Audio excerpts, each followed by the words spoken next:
हरे कृष्णा। राधे राधे। भक्तों, आज के समय में पूरी दुनिया में हरे कृष्णा आंदोलन यानी इस्कॉन आरंभ होके 60 ईयर कंप्लीट हो गया।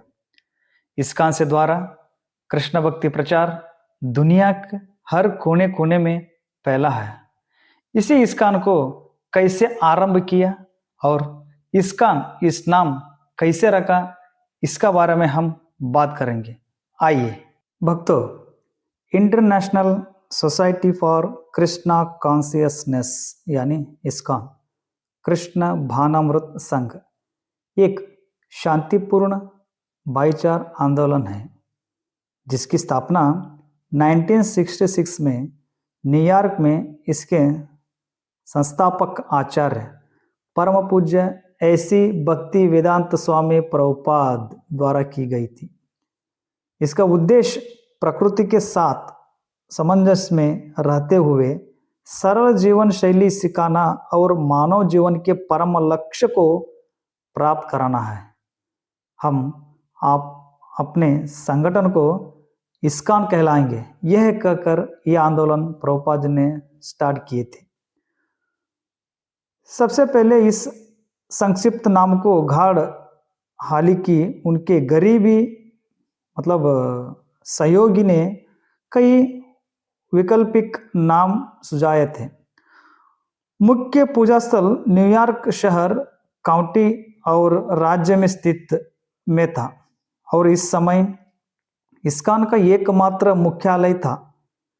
फिर भी प्रभुपाद वहां रहने की इच्छुक नहीं थे क्योंकि उनके गुरु महाराज ने पारंपरिक पवित्र स्थानों से निकलकर कलकत्ता, बॉम्बे और दिल्ली जैसे शहरों में प्रचार करते थे, लेकिन वहां बहुत कम रहते थे। प्रभुपाद अक्सर कहते थे कि मेरे आध्यात्मिक गुरु हमेशा गोलोक वृंदावन में रहते थे, जो कृष्ण का शाश्वत निवास है और परमेश्वर की लीलाओं में लीन रहते थे।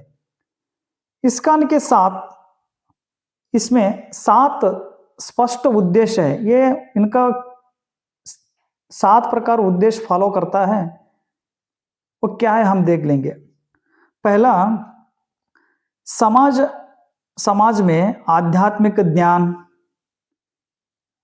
और व्यवस्थित रूप से प्रसार करना और जीवन में मूल्यों की असंतुलन को रोकने और दुनिया में वास्तविक एकता और शांति प्राप्त करने के लिए सभी लोगों को आध्यात्मिक जीवन की टेक्निकों में शिक्षित करना, यह पहला उद्देश्य है। सेकंड, भारत के महान धर्म ग्रंथों यानी भगवद गीता और श्रीमद् भागवतम में प्रकट किए गए कृष्ण के ज्ञान का प्रचार करना। तीसरा, समाज के सदस्यों को एक दूसरे के साथ और परम सत्ता कृष्ण के निकट लाना, इस प्रकार सदस्यों को और समग्र मानवता के भीतर यहाँ विचार विकसित करना कि प्रत्येक आत्मा भगवान कृष्ण के गुणों का अंश है। 14, भगवान श्री चैतन्य महाप्रभु की शिक्षाओं में प्रकट किए गए अनुसार भगवान के पवित्र नाम के सामूहिक जप संकीर्तन आंदोलन को सिखाना और प्रोत्साहित करना। 5वां, सदस्यों और समाज के लिए कृष्ण के व्यक्तित्व को समर्पित दिव्य लीलाओं का एक पवित्र स्थान बनाना। 6, सदस्यों को एक साथ लाने के उद्देश्य से उन्हें सरल, अधिक प्राकृतिक जीवन शैली सिखाना। 7वां, उपयुक्त उद्देश्यों की प्राप्ति के लिए पत्रिकाओं, पुस्तकों और अन्य लेखन सामग्री का प्रकाशन और वितरण करना। ये 7 मुख्य उद्देश्य थे कि इस्कॉन के स्थापने के लिए। यही मेन 7 उद्देश्य था प्रभुपाद इस संस्था को, इस्कॉन को स्थापन करने के लिए। यही 7 उद्देश्य मैं आपको समझाया। फिर श्रील प्रभुपाद द्वारा निर्धारित प्रचार विधि भगवान कृष्ण की लीलाओं और उनके अनेक पूर्व अवतारों का गुणगान करना था। उनका उद्देश्य समूह में प्रचार करना और सामूहिक कीर्तन का प्रसार करना था। इसके द्वारा उन्होंने भगवान चैतन्य महाप्रभु के मिशन को आगे बढ़ाना था, जो भगवान कृष्ण के दयालु अवतार थे और लगभग 500 वर्ष पूर्व लोगों को ईश्वर की ओर वापस लाने के लिए प्रकट हुए थे, वो परम दयालु श्री चैतन्य महाप्रभु। यह मिशन पूरा पूर्व और पश्चिम के लोगों को एक साथ जुड़ाने का और भगवान के नाम पर मित्रता और प्रेम की एकता को बढ़ाने के देने था, जिनके सूक्ष्मांश हम सभी बनाए हुए।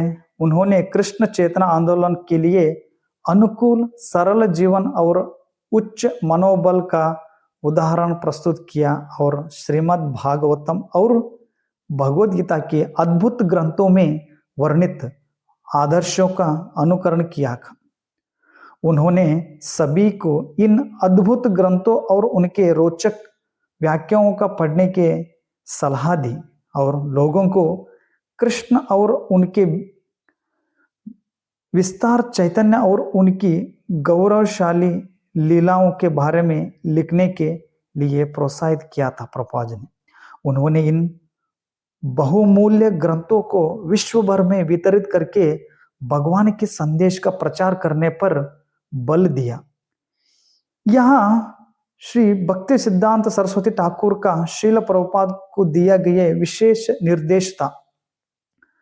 सन 1932 में एक दिन वृंदावन के राधा कुंड में परम पूज्य आध्यात्मिक गुरु ने अपने शिष्य से विशेष रूप से कहा, यदि तुम्हें कभी धन मिले तो पुस्तकों प्रकाशित करना। यही भक्ति सिद्धांत महाराज का आदेश थी कि श्रील प्रभुपाद जी को। इसलिए प्रभुपाद आज कल दुनिया भर में श्रीमद् भागवतम भगवद गीता का प्रकाशित करके विश्व भर कोने कोने में इसको प्रचार कर रहा है। प्रभुपाद अक्सर कहते थे, वृंदावन मेरा निवास स्थान है, मुंबई मेरा कार्यालय है और मायापुर वहां स्थान है जहां मैं भगवान की उपासना करता हूं। मुंबई वहां स्थान है जहां उन्होंने इस्कॉन की मुख्य शाखा की स्थापना की और भारत में अन्य शाखाओं के कानूनी रूप से इससे संबंध मानी जाती है। श्रील प्रभुपाद की समाधि वृंदावन में उनके द्वारा निर्मित सुंदर कृष्ण बलराम मंदिर के पास स्थित है। पूर्ववर्ती आचार्यों की परिकल्पना के अनुसार श्रील प्रभुपाद जी ने मायापुर के नवद्वीप के हरे भरे मैदानों में से चैतन्य महाप्रभु की जन्मभूमि पर राधा कृष्ण की महिमामय उपस्थिति में उपासना करने के लिए एक भव्य मंदिर निर्माण किया और इसके बाद में इसे इस्कॉन का अंतरराष्ट्रीय मुख्यालय बनाया। भक्तों, आज हम लोग देख रहे हैं कि मायापुर में इस ऐसी चंद्रोदय नाम से भव्य मंदिर बनाया है। श्रील प्रभुपाद ने भगवान चैतन्य के संकीर्तन आंदोलन का प्रसार किया और उनके आशीर्वाद से विश्व भर में 108 भव्य मंदिर की स्थापना की तथा भगवान की महिमा का गुणगान करते हुए 14 बार विश्व की परिक्रमा की। भक्तों, चैतन्य महाप्रभु कहता है, इस पृथ्वी के प्रत्येक नगर और गांव में मेरे नाम की महिमा, मतलब जो कृष्णा की अवतार थे साक्षात चैतन्य महाप्रभु बोलते थे, इस पृथ्वी के प्रत्येक नगर नगर में हरे कृष्ण आंदोलन, हरे भगवान का नाम प्रचार होना चाहिए। इन्होंने रूप और सनातन गोस्वामी को वृंदावन भेजा, नित्यानंद प्रभु को बंगाल भेजा और स्वयं दक्षिण भारत जाकर चैतन्य महाप्रभु ने आंदोलन का प्रचार किया। श्रील प्रभुपाद ने गोलोक वृंदावन में चैतन्य महाप्रभु के पास लौटने से पहले अपने मिशन को पूर्णतः संपन्न किया। श्रील प्रभुपाद की सफलता की उत्साहपूर्वक भावना से प्रेरित होकर इस्कॉन के सभी भक्तों का यहाँ उत्तरादायित्व बनता है कि वे इस आंदोलन की विश्व के कोने कोने तक और सर्वोच्च गंतव्य की खोज करने वाले प्रत्येक व्यक्ति तक पहुंचाए। इस्कॉन की स्थापना के उपलक्ष्य में आइए हम सब मिलकर यहाँ जप करें, उनको आभार प्रकट करें।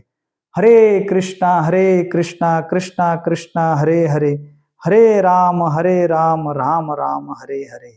भक्तों, वीडियो देखने के बाद ये वीडियो आपको कैसे लगी, इस कमेंट सेक्शन में आपका कमेंट ज़रूर लिखना, और इसी तरह वीडियो के लिए हमारे चैनल को सब्सक्राइब करना और लाइक करना, शेयर भी करना।